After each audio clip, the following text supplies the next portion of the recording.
Hey guys, welcome back to the next part of this series. Today we're going to continue with the face retopology. Hopefully you guys like this small series. So let's get to it.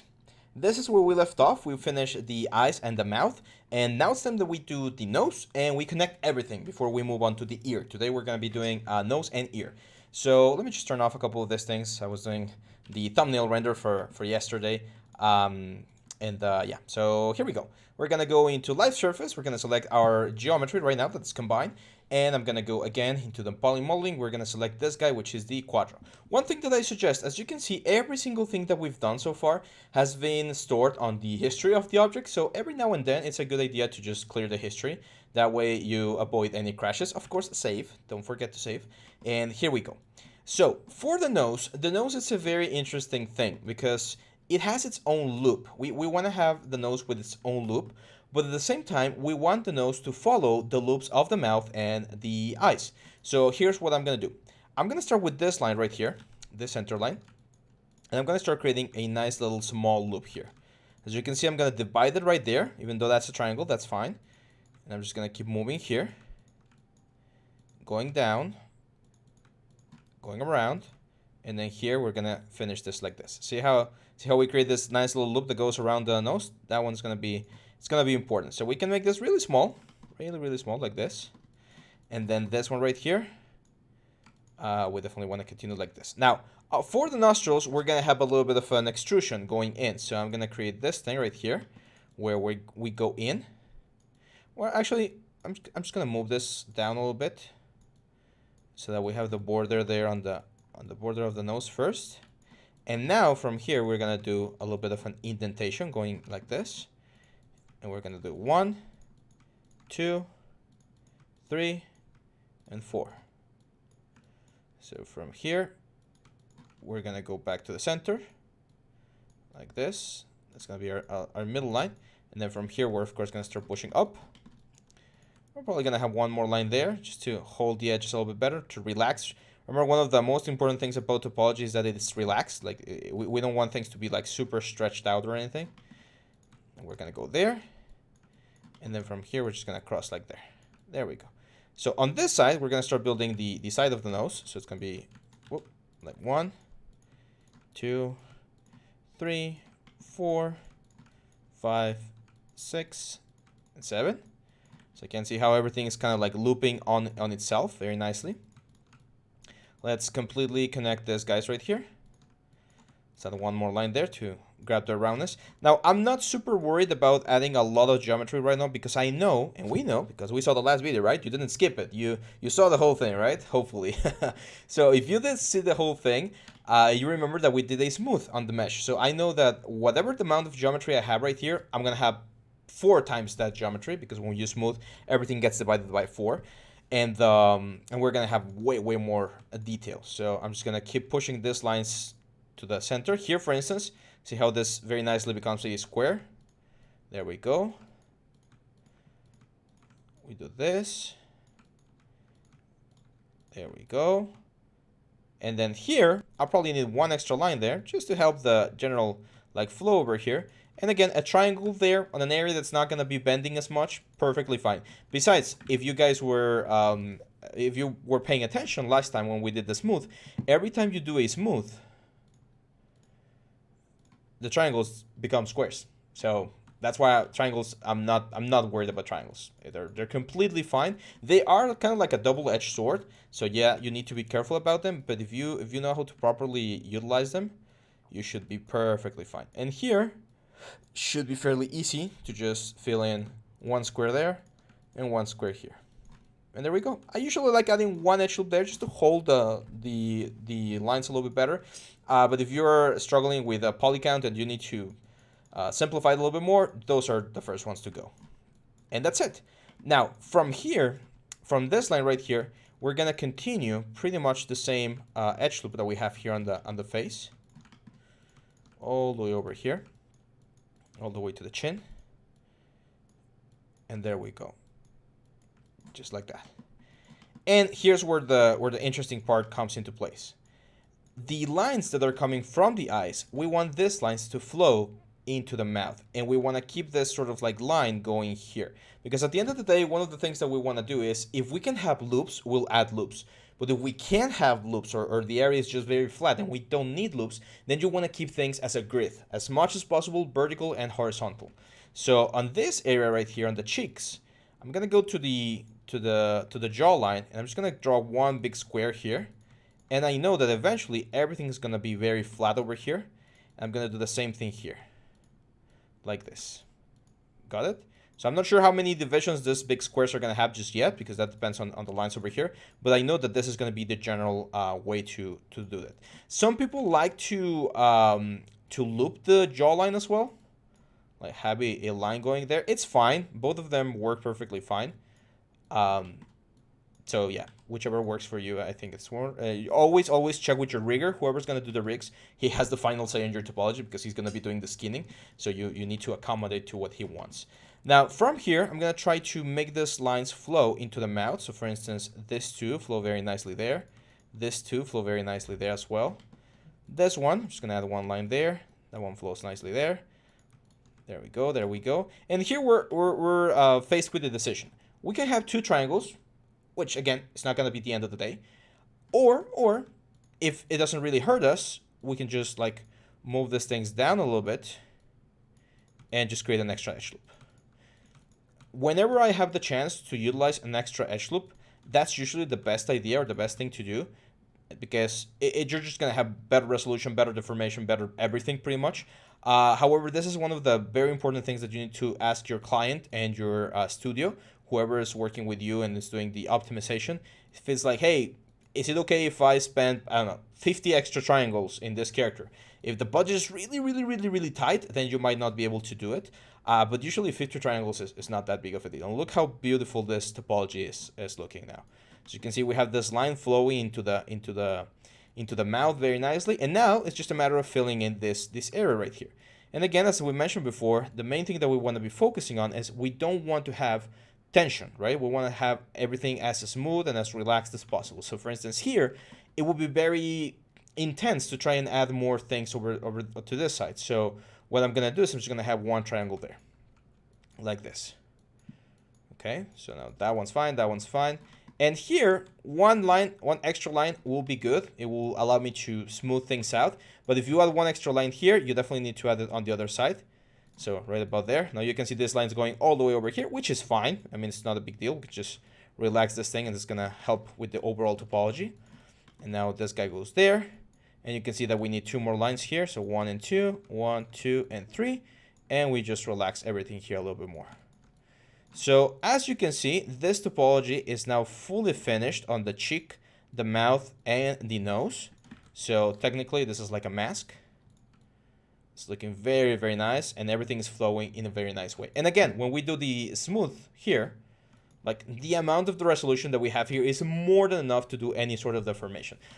In my personal experience, I've never had a client that said, hey, I need more resolution for this specific thing because the deformation is not working yet. Usually with this, everything should be working. Now, this does not mean that in the future, with better technology and better tools, we might need better topology. But for now, this is going to work completely fine for you guys.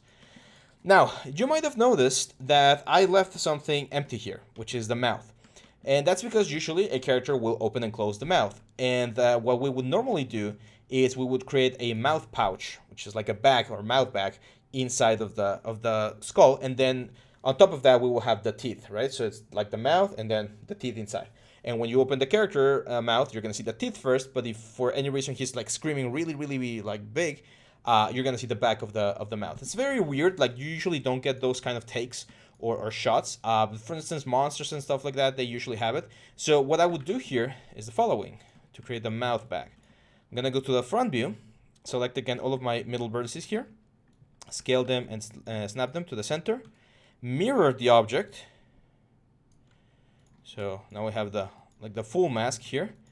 And then this edge right here, I would just extrude out, like back. Let's turn off this for a second. Extrude back. And then extrude, open it up, extrude, and bring it in. Add a couple of edge loops here. And then this edge loops, we can actually start playing with them like this. Now, I would definitely bring this into ZBrush, and you need to resculpt the mouth.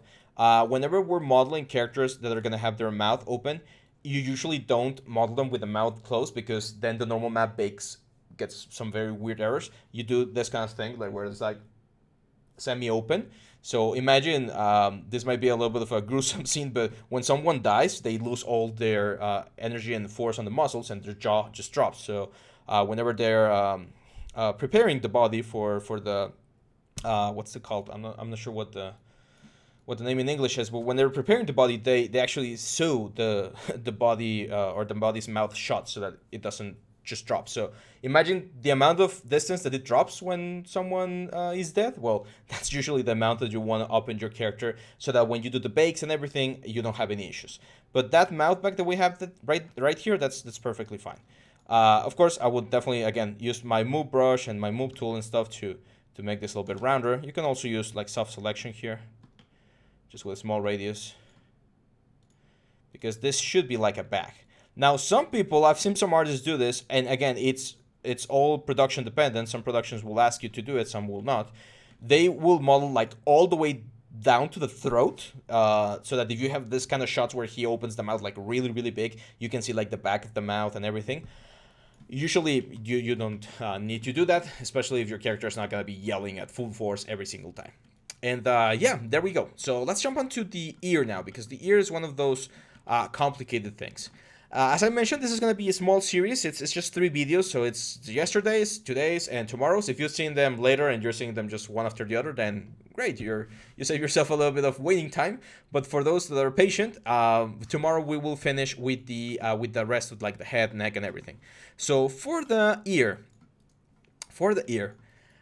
I actually like doing the ear as a separate geometry, and then stitching it to the head geometry. That way I can concentrate on getting a right shape for the ear without having to worry about the topology of the head yet, and then we merge them together. So what I'm gonna do is this guy, just let's lay history. I'm gonna select this guy again, live surface, and just start drawing a new one. So I'm gonna go to the border of the ear right here. And now this of course is like an elf ear, but it applies exactly the same for like a human ear. I'm just gonna start drawing the upper edge loop here. And again, if you're doing subdivision modeling, then yeah, you definitely want to take into consideration edge loops. So I would do something like this, where I create the edge loop in such a way that if I were to add another edge loop, then everything flows nicely. But since we're not doing subdivision modeling, this would be for like a game or something, I can actually get away with doing this sort of stuff, where things just like cut where they need to cut, and even though the topology does not flow, it's gonna work just fine. So we just do this, keep going here, here, here, here, here. It's pretty much like completing the loop, right? Even though it's not a perfect loop because we can't like fill it, it just covers like most of the thing. So for the ear here, whenever you're faced with like a curved surface like this, you usually want at least three borders. So something like this, 1, 2, 3. Because again, I know that when I smooth this, I'm gonna get enough resolution to follow that form a little bit better. So there we go. We just fill that in. And here's the reason why I do that, because after doing that, it's very easy to just go to the side here and start pushing the actual border, like the thickness of the ear. See that? So we just push this. Very important to try and keep it consistent. We don't want thickness to vary from parts to parts. If we need more edge loops, we're gonna add them. And the ear, same as with the nose, is one of those details that will need a little bit more geometry than what you might think. And it's important that we add it. Some people are very cheap about their topology, and they will try to optimize the living hell out of everything. And yeah, of course, optimization is good, but I would say a proper silhouette and good form is way better. So now, for instance, here, you can see that there's a lot of surface area here that we still need to cover, but we're pretty much done here. So I'm going to start creating what will be my final edge loop here on the back side. For instance, here, again, it looks a little bit weird, so I'll rather add one extra edge loop there, like that. and then this is my next edge loop, rather than having a very complicated thing. Later on, again, if we need to optimize, we can optimize. There are ways to optimize. And here's where things are gonna start getting tricky, because this border, I'm just gonna continue through the back of the ear like this. I'm just gonna continue all the way over here. Oop. There we go. And we're gonna need to create a sort of entrance point, right? Like there's gotta be a way in which we're gonna be connecting these two things. So for instance here, triangle. Just have a triangle, completely fine. A little bit of a square there, it's completely fine as well.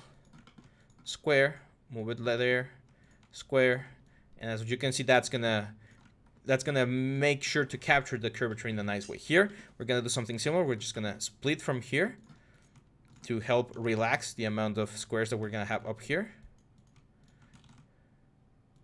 There we go. Like this. Now see here, for instance, triangle, a little triangle there, hidden beneath the ear, completely fine. We finish there. One more there. One more there. There. Another triangle there. I'm completely fine. Again, it's hidden. It's not a part that's going to be moving a lot. And as long as we're capturing the silhouette in the best possible way, we are going to be just fine. For the inside, though, here's where things get a little bit complicated. First, I'm going to capture the thickness as well. So I'm just need to push this thing in. Like this.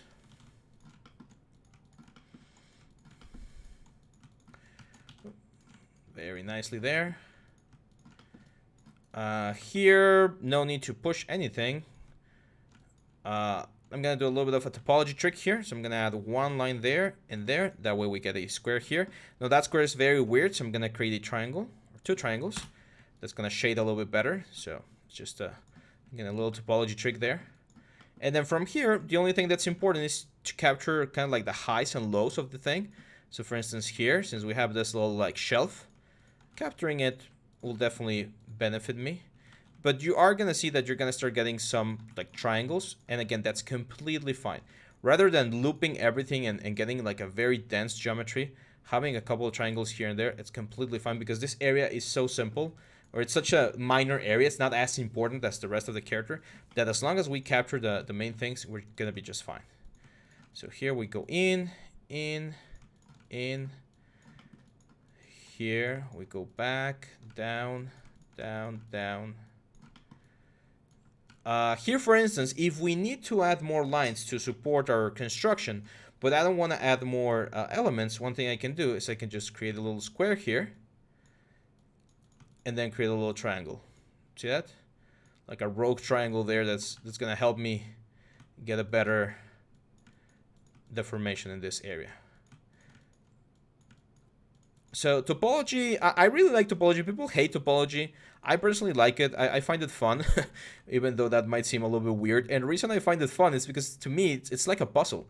Every single time you're doing a retopology for a character or a creature, you're gonna have to be reinventing certain things. Like it's never the same for everything, because some of them have like really pronounced like jaws or like very deep eyes. Like there's a lot of things that can change in between characters.